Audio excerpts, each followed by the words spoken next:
Hello, welcome to Reddit Roast, where we break down the profiles of prospective MBA applicants who are sharing their details on Reddit and hopefully give them a bit of a clue as to which kind of schools they should be applying to, what they can do to improve their profiles, whether they are absolutely high in terms of where they think they can get into, or whether they're maybe underclubbing their own chances. Mal, lovely to see you again. Let's dive in.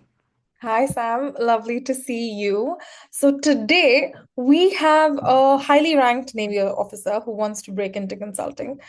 We have an underwriter who can't decide between an MBA or an EMBA.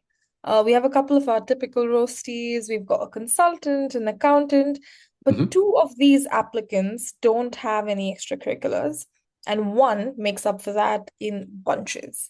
Should we go to our first profile then, Sam? Let's do it. I'm excited. All right. Profile one, another veteran profile review. Currently an active duty naval flight officer on the P-8 Poseidon. Poseidon for context. Poseidon, I think. Yeah. Academics, a large B10 state school finance major. If I understand correctly, the B10 school ranking is according to athletics. There's also a 3.4 GPA, a 3.7 in the major GPA, some very quant-heavy coursework, GMAT of 655, unlikely to reattempt due to life factors. Work experience, Navy flight school for 1.5 years, operational P-8 squadron for 3 years, with multiple deployments and a high degree of leadership experience. Competitive shore duty with more instructor qualifications and highly ranked over his peers. Overall, 8 years of experience and matriculation. Post MBA goals are consulting or MBB consulting.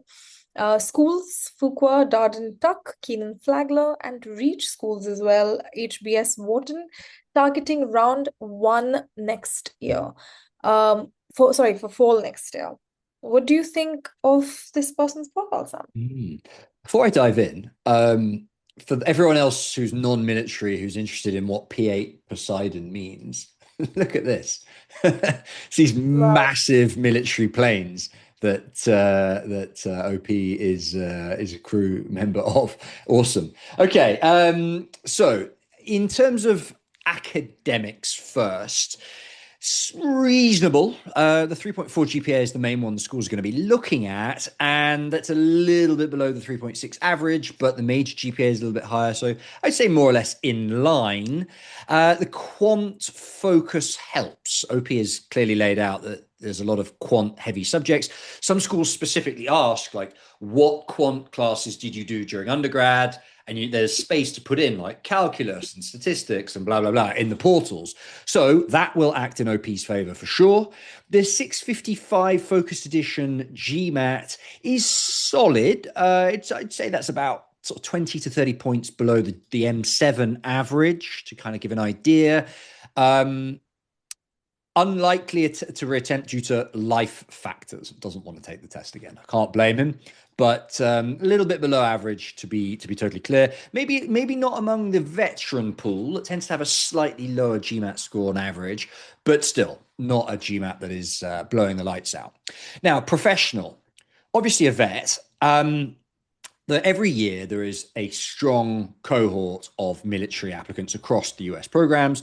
For example, in a recent interview, my colleague Zach, our colleague Zach Hoyt, said that Harvard, where he studied, typically allocates like a 5 to 10% batch of the cohort to military applicants. So you're not really competing as a veteran against the bankers, the consultants. You're comparing against the other military applicants. You're competing against the other military applicants. And in that regard, I think OP is in a really strong position. I'm looking through this information, and I think some of the key stuff that stands out is the high degree of leadership experience, which is really the key thing that military applicants bring to the table in an MBA cohort. Compare somebody who's led teams on deployments to somebody who has worked in an investment bank, which is a very you don't get management responsibility in a bank till very much later in your career. OP is going to bring a lot to the table in an MBA classroom discussion. So, and then the other thing I thought was interesting was that OP has a finance major. Oh, excuse me, has a finance major. So as far as it goes sort of transitioning from the military into the civil into the business world, so to speak. OP's finance major is going to help with that transition, and schools will like that blend of leadership experience in the military plus the finance experience from undergrad. So quite a nice professional profile there. In terms of extracurriculars, maybe a gap. I don't see any mention of it on the review. Now, it might just be that OP hasn't talked about it. It might be that there isn't any. Either way, well, if it is that the OP hasn't mentioned it, that's fine. Like, okay, don't underestimate how important this is. On the other hand, if you don't have any, you've got until September of 2026. So what's that, like 7 months or so, to start putting together an extracurricular profile. So then the other thing is, in terms of goals, a bit generic. Consulting, MBB. It would be a good consulting would be a great pivot to get you into the business world, because they have very, very good training programs, and you get involved in a very diverse group of industries, typically as a generalist at an MBB. So that would be good, but it's also a very common post-MBA goal that something like 30% of applicants are using, and that's going to be very difficult to stand out using that as a goal. So I'm not loving the goal personally, but maybe if OP has a really strong reason for MBB, then fine. But if it's just like, I didn't know what to put, so I'm going to put MBB, then you're falling into a trap. So overall, a solid military profile, and seems to have expectations in roughly the right place. Okay. And what do you think about those schools then? Are they realistic for OP? Yeah, I think they are. I think in terms of the safety schools, or the sort of main batch of schools here, I think these are reasonable. To be honest, I don't see HBS personally. Now, for context, we had an HBS admit, a military vet, also sort of pilot, get into HBS in round one of this year. And, to give you an idea of what it takes to be military to get into HBS, female for a start, which is obviously a minority in the sort of active military deployments, etc. High 320 GRE, so a little bit higher arguably than that. I haven't got the conversion table in front of me, but slightly higher GMAT score. And some absolutely phenomenal leadership stories from work. I'm not seeing quite the same strength of profile here, so I don't personally see HBS as a really strong potential. Oh, and also her GPA was 3.6, so a couple of points higher on this. So all in all, I don't see HBS, but I think the other schools on that list are reasonable, and yeah, go for it. All right. And what do you think OP can do for, to improve the profile for round one next year? Yeah, I think the first thing is start networking and preparing for this transition into the business world. For example, if you really are focused on MBB consulting, it's time to start networking and getting involved. Meeting consultants from McKinsey, Bain, and BCG. Then the other thing for this particular applicant is that the extracurriculars are currently missing. If there aren't any there because of the intensity of the work, etc., it's time to start coming up with some. Now, to give you an example, Zach, who's our colleague who got into HBS, who had a very similar profile here, his extracurricular that he lent on quite heavily was woodworking. Woodworking.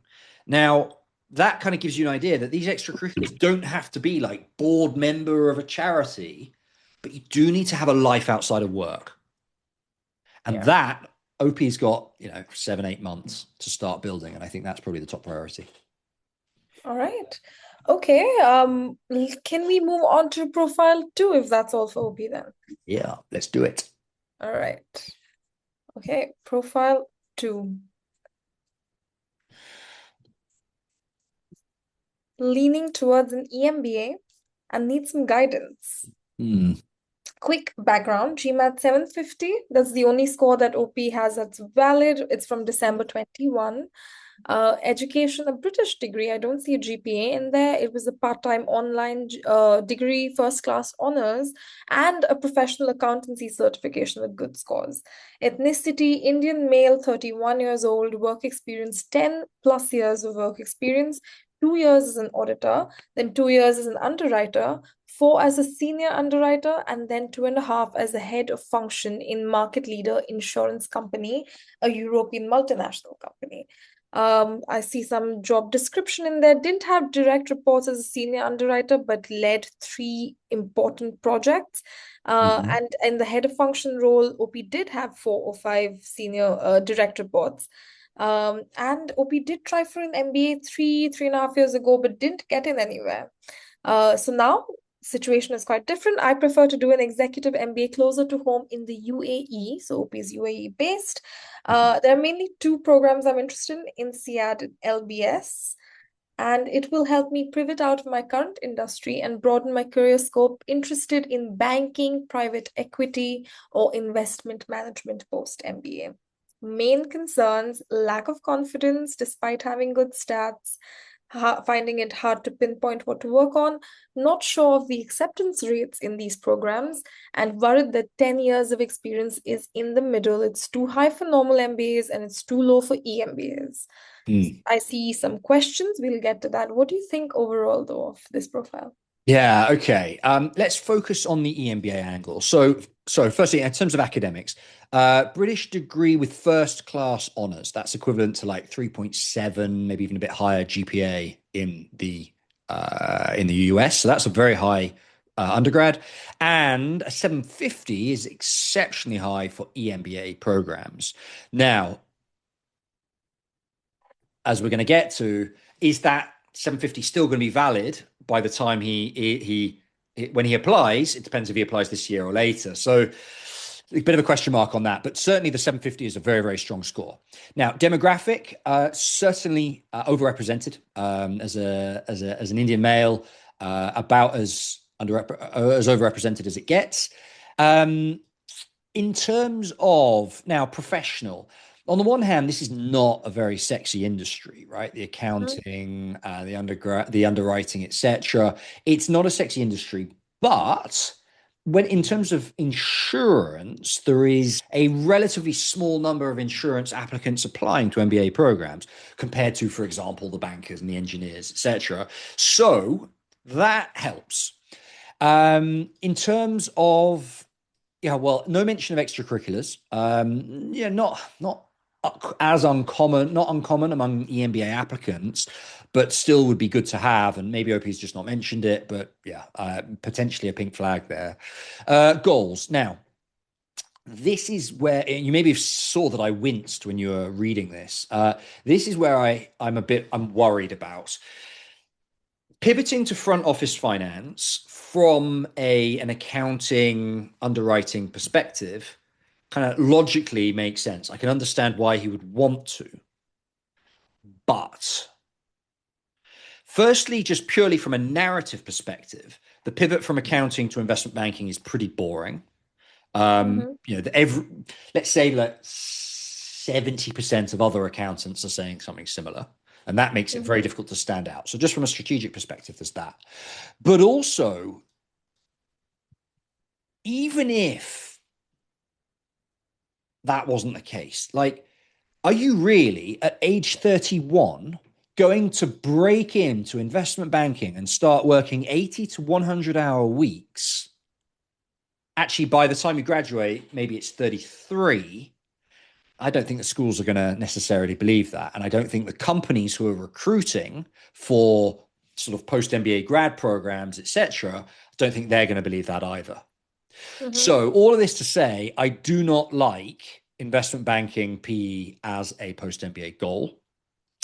I think that when you're on a program, by all means, like try and recruit, and if you can make it, like good for you.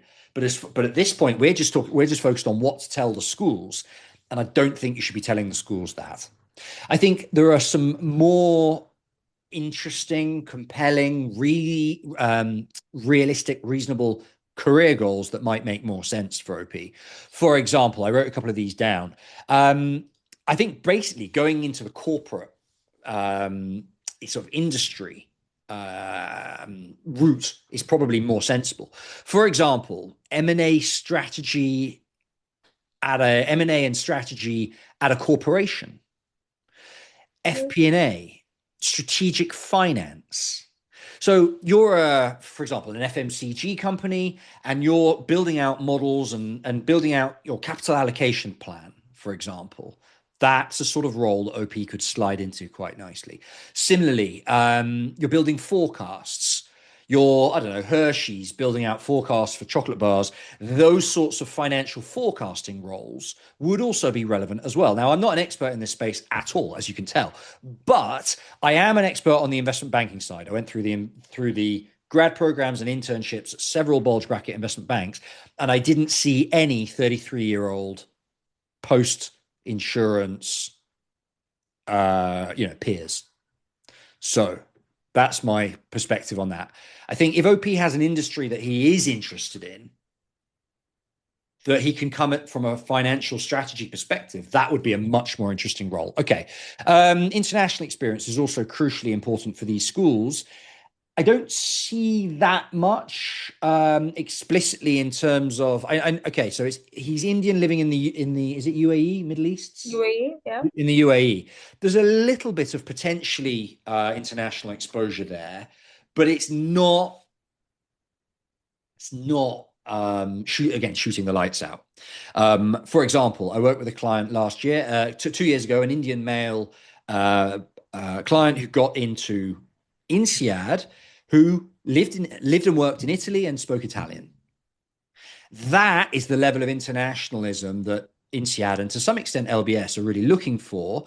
Not quite so heavily focused on that in the Middle Eastern campuses, but still the international angle really helps for these programs, and particularly the European angle. And I don't think OP has that, at least that we're seeing at the moment.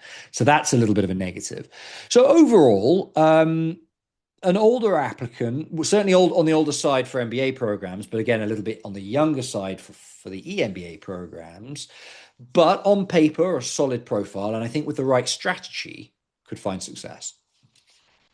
And realistically, then, what are OP's odds at INSEAD and LBS? I would say that for the full-time MBA programs, I would put the numbers at about 1 in 4 for both of them.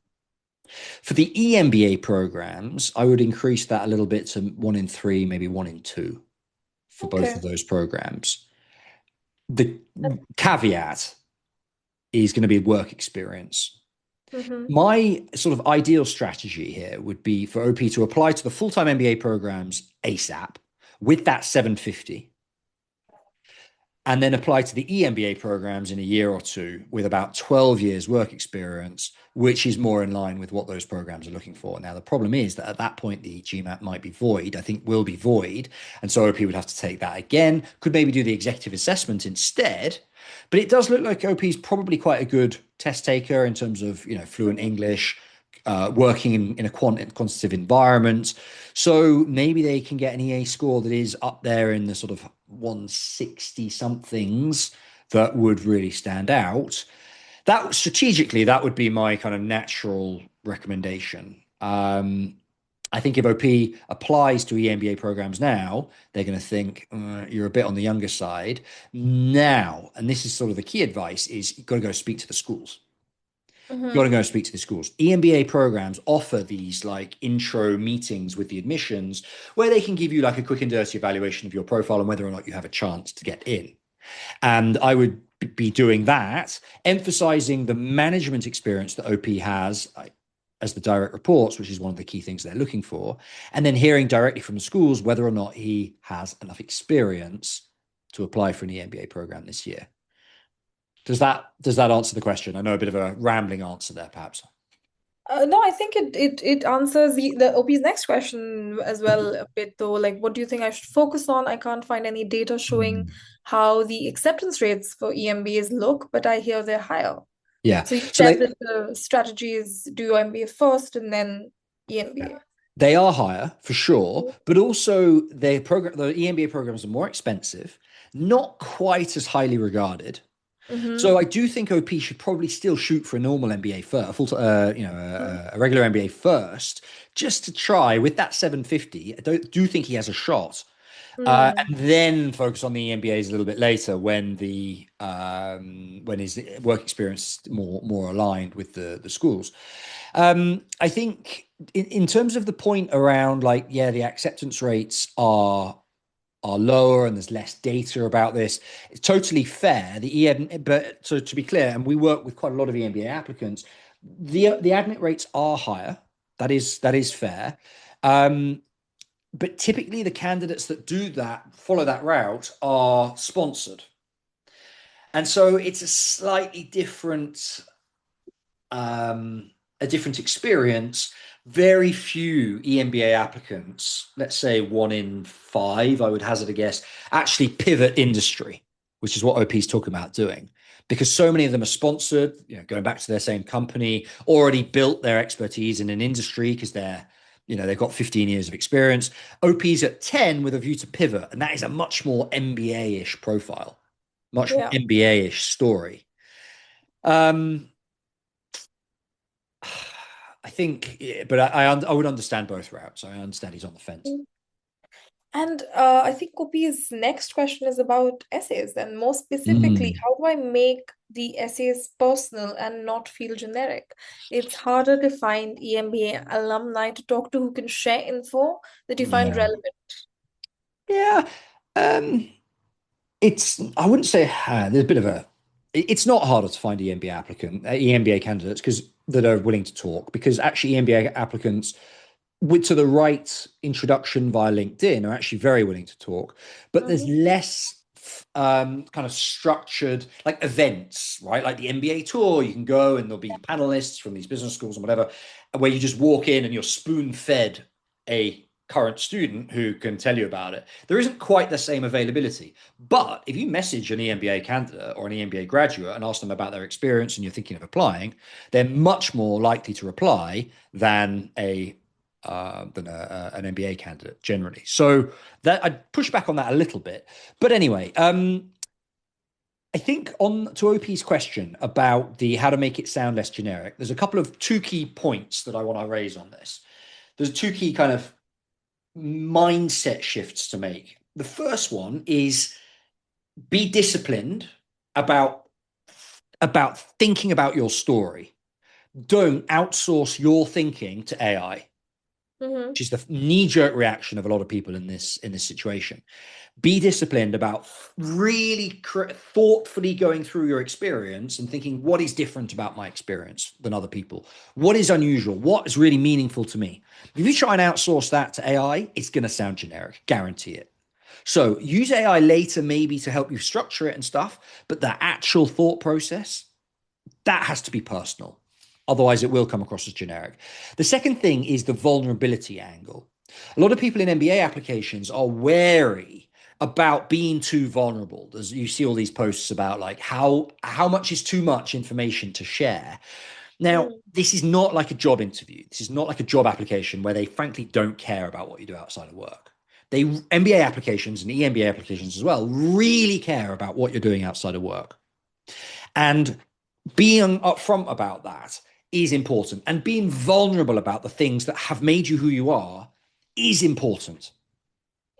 So if you combine a well thought through self evaluation about what matters to you and why, plus removing the barriers around vulnerability and too much information, etc., and you're well on your way to a very unique application narrative. Now, the other thing I would say about this, it's harder to find the MBA alumni to talk to. Aside from reaching out to them on LinkedIn, as I mentioned before, go to the school's websites and Mm-hmm. find the links to meet the admissions officers directly. I'm just going to do a quick search for this. And all right, look how easy that was. Right, I'm just going to drop that in here. I've just done a Google the old-fashioned way, and literally the first link on Google is request an in-person consultation with our recruitment team to discuss your application. So, OP, when you say it's difficult to meet, no, it's not. It really, really not. Okay. So, hopefully I've covered all of that. Anything I've missed? No, that's all of OP's questions. Be Cool. ready for profile 3 then. All right, let's do it. Profile 3. Early-ish profile review. I am aiming for 2027 applications or 2026 after I finish with the GRE Mhm. for NYU, Duke, Cornell, Ross, and Darden. Graduated with a double major in economics and finance with a 3.76 GPA, Asian female, a US citizen, a lot of ECs, VP of professional fraternity, research assistant with a published paper, resident assistant, office assistant for the women's office and for the multicultural center. Your girl had to grind to pay for school. I'm currently a board member at my city's Minds Matter organization, a mentor for Big Brother, Big Sister, and I do half marathons and play chess. Professional, I started off in Big Four transaction services, got laid off after a year, then joined a small company's FP&A for 6 months, then started a boutique consulting company doing economic and litigation consulting, just to find a job to pay the bills. OP is also studying for the GRE at the moment, doesn't have a score yet, wants to pivot into strategy consulting or investment banking given valuation experience. What's your take on this profile? Okay. Interesting profile for sure. So GPA, let's touch on the academics first. GPA 3.76 is nice, right? It's well above the M7 average of 3.6. Good start. No GMAT GRE yet. I'm actually a little bit surprised that OP is shooting for 320. 320 is not that high. Given that OP is, but from what I can see, US citizen was probably going to have no issue with the English side, and he's quite quantitative as well, having done double major in economics and finance and uses numbers in her job. Honestly, I think OP you should be shooting higher than 320. And if you're not scoring in the 320s, get a tutor because that's I think you see potential there, but I'm not particularly encouraged by that. Okay, demographic, US female, underrepresented, and qualifies for a lot of the US scholarships aimed at women as well. So demographically beneficial, professional, basically solid, but not sexy, right? Big Four transaction services, solid, good training, good experience, but nothing particularly glamorous about that. And ditto for the boutique consulting company and the FP&A. So solid work experience, but nothing particularly like wowish. Extracurriculars, heaps, but let's not confuse volume with quality. There's a big distinction here in these extracurriculars. The ones that do not really carry much weight, the stuff that happened during undergrad, because everybody has extracurriculars during undergrad. The research assistant stuff, MBA programs they're not super, super academic in the same way that master's programs can be and PhD programs can be. They don't really care about your research to the same extent as those, for when you're applying for a PhD, they'd love to see all this. But an MBA, they don't really care about the research. The stuff they really do care about is these two. The board member at a charity. That is really, really nice. That shows leadership at scale. It's recent. They love that. It's community impact. They love it. And then the other thing is the mentor for the big sister, big brother, big sister stuff. This is mentorship. It's leadership. It's catnip to business schools. They love this stuff. So let's not get mixed up between the extracurriculars that are good and the ones that are not particularly relevant. Good. Now, goals. I've got a bit of an issue with this. It looks to me like OP has just thought valuation, therefore strategy and IB. And those are different industries. You know, there are several schools, for example, that won't let you follow the consulting track and the IB track when it comes to recruiting.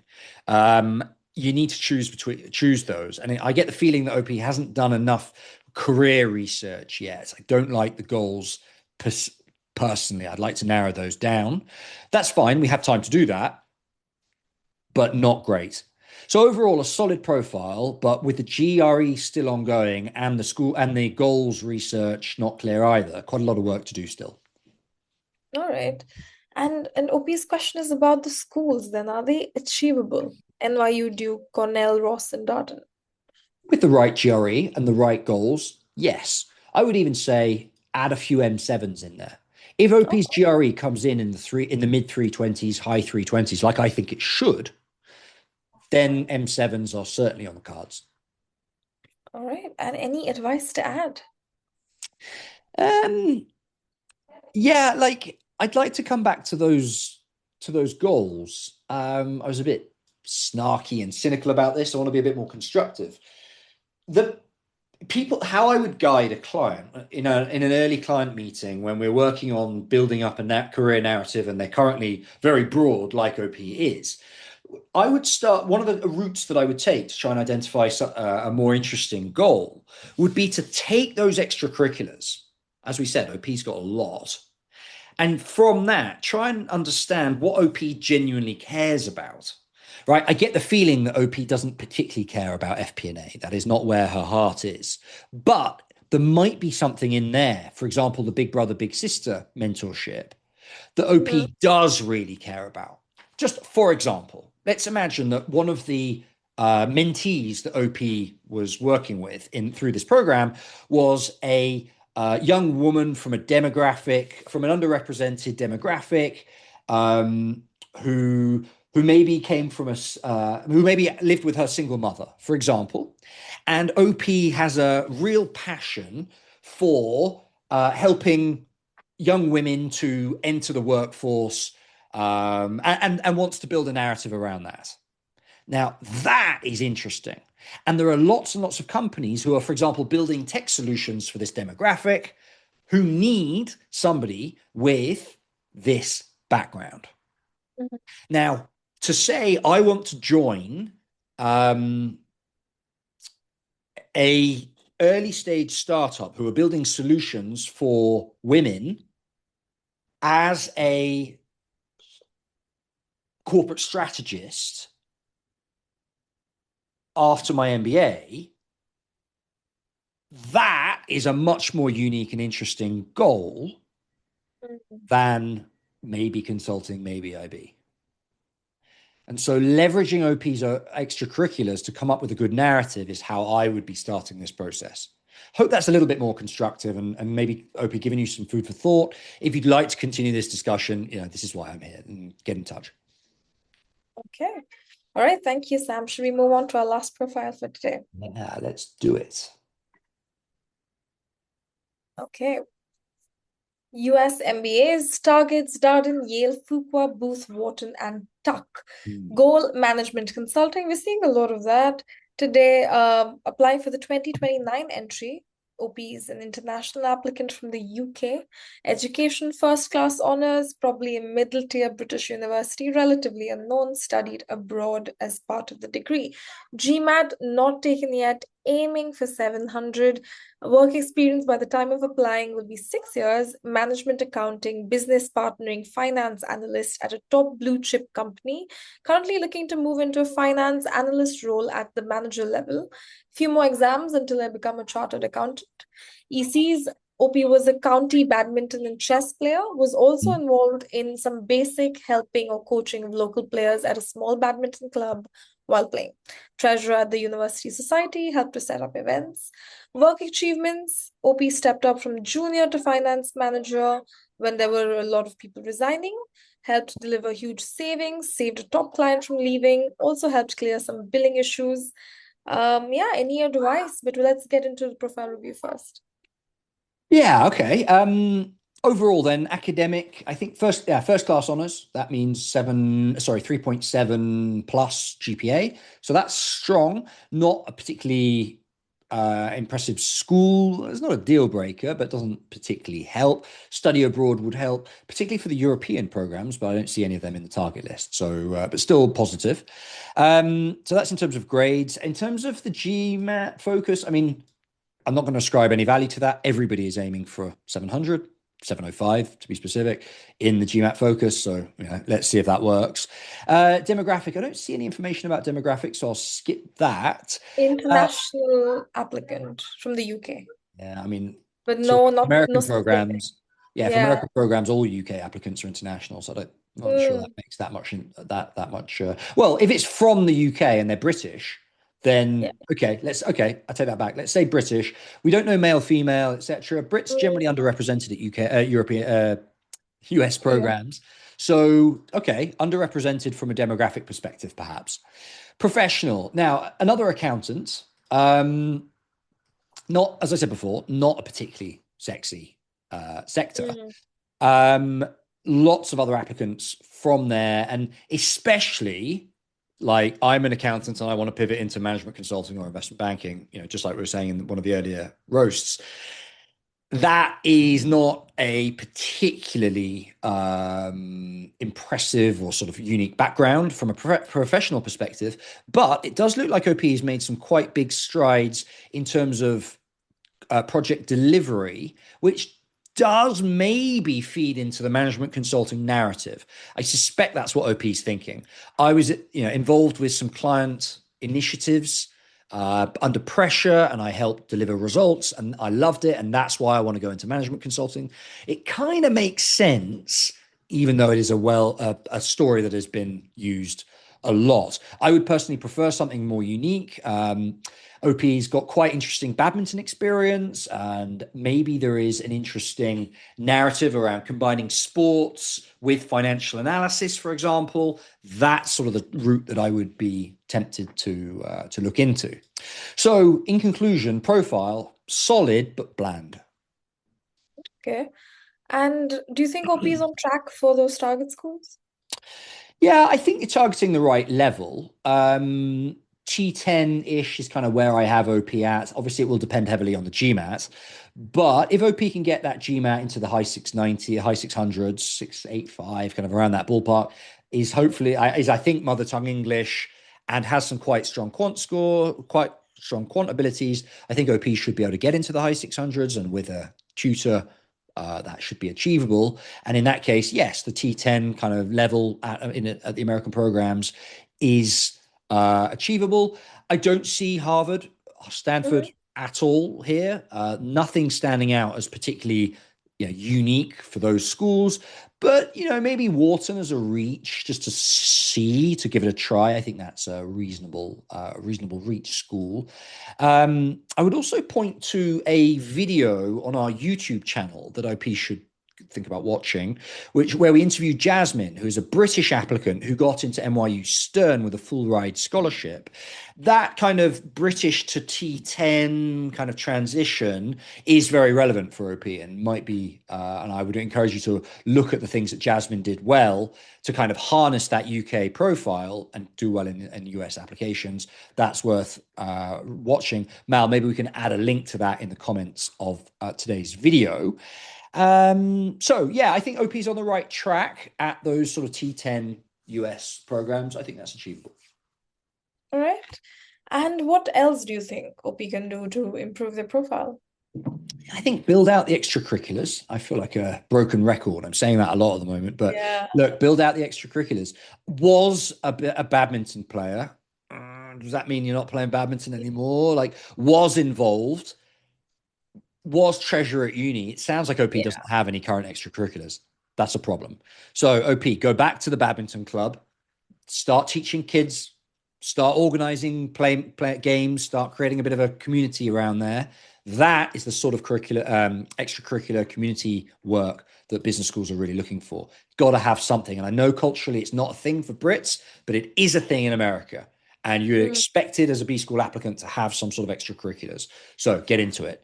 I would also kind of link to that. One tip that worked well for a client a couple of years ago is in exactly this position. When you do decide to re-engage with a badminton club, start a bit of a diary, or just, just a one page somewhere, or a document somewhere where you're writing down interesting leadership anecdotes, right? For example, a shy kid came to me and was, wanted to start playing badminton, but didn't have the confidence, whatever. And over the course of 3 or 4 months, I helped build up their confidence, and now they are participating regularly, whatever. That story, keep a log of that, because that would be great for a leadership essay for these schools. So, conclusion, re-engage in your extracurriculars and keep a really good log of the work you do so that you can make the most of it in your application essays. And OP has 2 years for that. OP is applying 2028. Brilliant. Well, there you go then. So Lots of time. that's absolutely right. So get back involved, spend a couple of years doing that, and you'll be, at a point where you have enough leadership experience, enough extracurricular experience to really compete with the US, your peers in the US who do this sort of more culturally. Yeah. All right. That's all of our profiles for today, Sam. Are we ready to do our bonus question? Yeah, let's do it. Not so much of a question as a dilemma between two schools. Good problem to have. Darden 90K versus Booth 40K. So OP's been admitted to Darden with 90K Yeah. scholarship, admitted to Booth with 40K scholarship. Yeah. A bio as well. Let me go through that real quick. Female civil engineer, went to a state school for undergrad and for an engineering master's, low GRE. Some values, supportive environment, genuine people, post MBA goals. Not sure, honestly. Thought I would go for consulting, but it seems all the consulting companies are limiting the recruitment spots. I see there's more opportunity past consulting at Booth, but I can't seem to find that at Darden. Potentially have an interest in finance and social impact. Darden gave me 90K. I already put down the deposit. Booth gave me 40K. I went to the Booth admit weekend and I loved it. It seems like OP thinks people don't go to classes at Booth, but OP really wants to go to classes to actually learn and is wary of the class size. 600 people versus 400 at Darden. Enjoyed Chicago overall. Darden thinks that the case method will be good for them. Bit hesitant. OP takes academics really seriously. Doesn't want to be caught up in academics all the time. Cautious because I don't think the UVA name carries like the U Chicago name. Are there opportunities beyond consulting and banking here? Darden also feels comfortable and challenging at the same time. Booth feels exciting and a challenge for me because of the name. Darden is a good investment. Booth for the next 2 years. Booth feels like a good investment for a lifetime. My dad wants Darden because it's comfortable. My brother went there and because of the scholarship. What shall I do? So much in there. What do you think? Yeah. Okay, so there's a few factors to bring into this. I think I'm going to make OP unpopular with her dad, but we'll see. Okay, I think OP's right that the case method at Darden would be a really good learning opportunity. It is an academically rigorous and challenging learning style, because to get ready for a case, you need to prepare, spend several hours preparing for each case, and it really does test you and really does challenge you as a MBA student. So I agree with that. OP's not wrong here. But at the same time, Booth is known for its intellectual rigor as well. It's up there with the most academically rigorous schools. And the stereotype, and I'm going to stereotype hugely here, but you've got in Chicago, you've got Kellogg and you've got Booth. And the stereotype is that Kellogg is the party school and that Booth is the academically rigorous school. So OP is not going to struggle for academic rigor at Booth, for absolutely sure. And also a thing here is that, like, business school is what you make of it. There will be plenty of people who are aggressively, studying hard, attending every class, really, really in it for the academic experience, while there are other people more focused on networking and recruiting and blah, blah, blah. That's fine. So they will be what you make of it. It's not that you're going to go to Booth and not be able to find academic rigor. That is false. I would say that in terms of ranking, and this is where things start to get different, I think there's a pretty big gap between Darden and Booth nowadays. Booth is very clearly up there in the M7, and Darden is not. And I think over time, that brand recognition will serve OP really, really well. And that's this point around like Booth is an opportunity for a lifetime. I think it's pretty accurate. There is also kind of building on that is particularly relevant in economics circles and finance circles. There is this like UChicago is really, really well known in finance circles, and there's even like they call it the Chicago like a school of economics, a economic theory that is called the Chicago School Theory, which is associated with the University of Chicago. In other words, Chicago, Wharton, and Booth are up there as the three best schools for finance, period. And given that OP is talking about potentially going into, I think, was it investment banking was one of the potential goals? Yeah, I have an interest in finance, not banking. That was it. So that finance applicant, that finance goal really aligns itself well to Booth.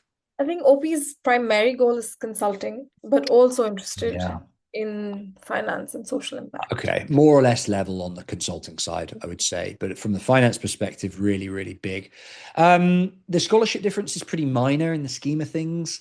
I would have encouraged, if OP was a client, I would have encouraged them to go back to those schools and negotiate. It doesn't sound like OP has negotiated. In other words, go back to Booth and say, look, I have 90K from Darden. What are you going to do? And typically, we know that Booth as a school are responsive and can be quite aggressive in terms of giving out scholarships and to bring in the people they really want. So if you haven't already, maybe go and negotiate with the schools. Particularly as a female applicant, OP could easily go back and say, like, I've been selected for this particular scholarship, maybe an academic merit scholarship. Are there any women in business scholarships that I qualify, for example? So there is a negotiation to be had there in terms of scholarships. Conclusion, what would I do? I'm afraid I would say swallow this 6K deposit. You're probably going to lose that. Maybe not. You might be able to go back to UVA and say, I'm really sorry, situation's changed. Can I have the deposit back? No harm in asking, but you might lose it. And upset your dad and say Booth. The ranking difference is just too big for me. Yeah. Should we look at some of the comments? Yeah, let's do it, of course. What are the trolls saying? And most Booths go to class. Yeah. Consistent. Absolutely consistent. Booth has better recognition, more career ops, and classmates that end up in rarefied places. Yeah. So, yeah. I'm going to upvote that because I think I agree with most of the things that have been said there. There's no wrong answer here. I disagree. I think you might look back and regret not taking Booth, potentially a bit stronger. So there's some people talking about cost of living as well, which they say is higher in Chicago. That's fair. The urban cost of living would be slightly higher, but again, it's only for a couple of years. And if you're going to be if you're going to go on trips and stuff, those trips are going to cost the same, more or less. Booth had the largest admit pool to consulting from all of the M7 and T25 last year. That's valuable. Yeah, that's very valid. And if consulting is the goal, so basically consulting or finance, Booth's better. So I think that's a fairly clear conclusion from us. Go to Booth. Sorry, Dad. Yeah. All right, and congrats, OP, on the admits and scholarship. Congrats as well. Yeah, of course.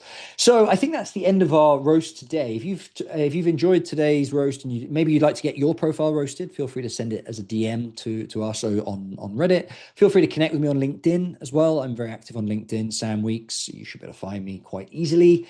And we're currently taking on clients for round 1 next year and to some extent round 3 as well. So get in touch if you're looking for an admissions consultant. We do free intro chats to gauge fit. So feel free to go to samweeks.com and get that scheduled. Mal, until next week. All right, see you next week. Yeah, see ya.